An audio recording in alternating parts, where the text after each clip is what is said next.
have Maggie Johnson. She's the executive director of the Community Cupboard. That's the food pantry based in Edmeston, New York. She's led the program in building feeding support through a mobile food pantry program, which brings food resources closer to the neighbors that are in need, as well as a hub program. I imagine that's like a steady in a building kind of place. Kind of. Yeah. We'll talk about it. Yeah, supporting food pantries throughout the county with increased access to perishable products like produce and dairy. Maggie. Thank you. I'm Maggie Johnson. I came in late with my hair on fire because it was delivery day, and that's just how it goes on days like today. Community Cupboard started in Edmeston. It started in the church basement in 2017. Microphone a little closer. 2017 or so. And we have expanded, and now we serve the entire county of Otsego as well as Chenango.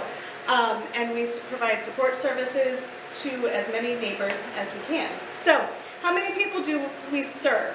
In Otsego County, last month we served just over 3,500 people through our program. We provide food resources. We are not near as diverse as OFO. We focus very close on providing food access. Food access looks different for different communities and different people, different ages, different housing situations.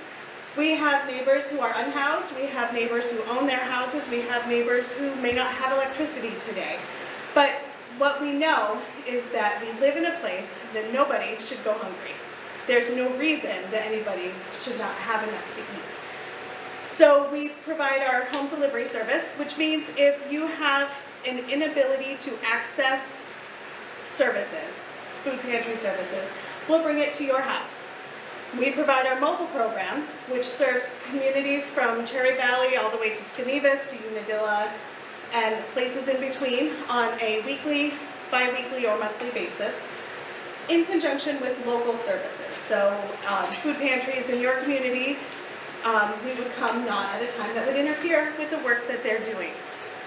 We also have our hub, which is exactly what it sounds like. It's a refrigerated place that holds extra produce and things for programs, because like your house and your refrigerator, you don't have room to hold as much as you might need, right? Our programs are the exact same. So we have the place that holds those, and then we get to take it and share it.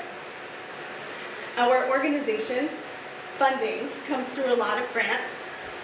We do private grant writing, foundation grant writing.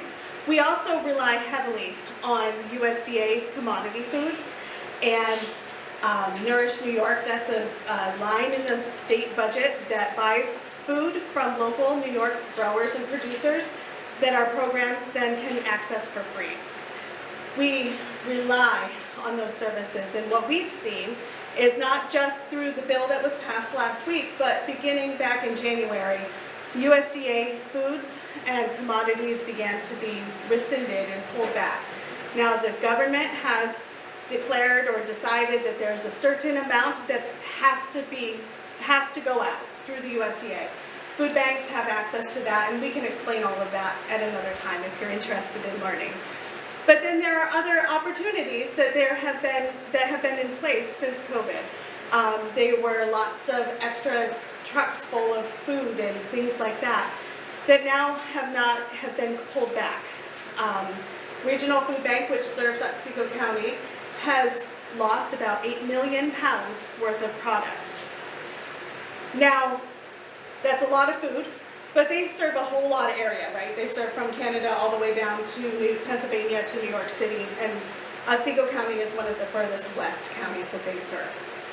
However, all of that food comes with money attached to be able to support the programming.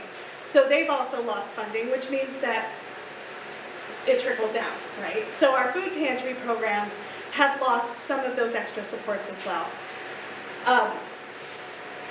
This bill, while we don't hold direct federal funding because there's a whole process that goes in place for food pantries, what we know is that the populations that will be affected by reduced SNAP benefits or reduced Medicaid benefits will need that extra help.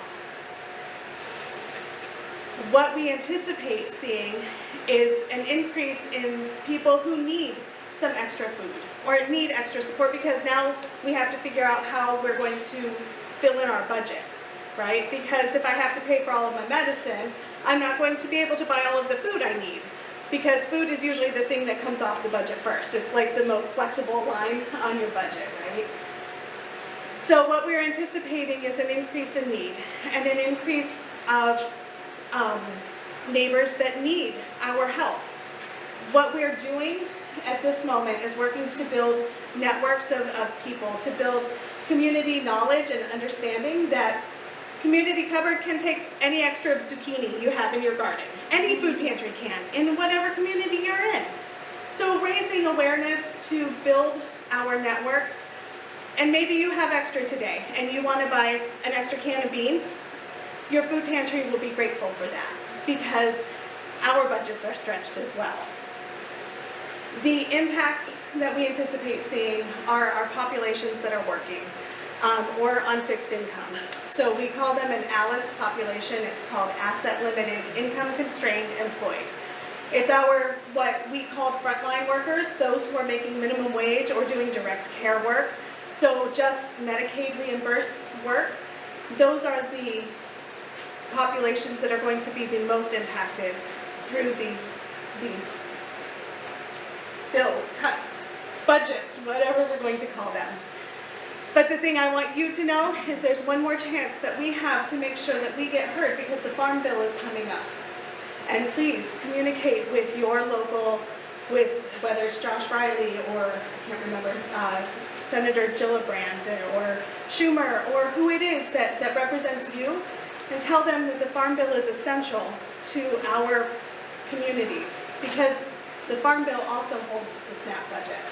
The Farm Bill also holds the extra supports for our neighbors, for the people that we work with every day.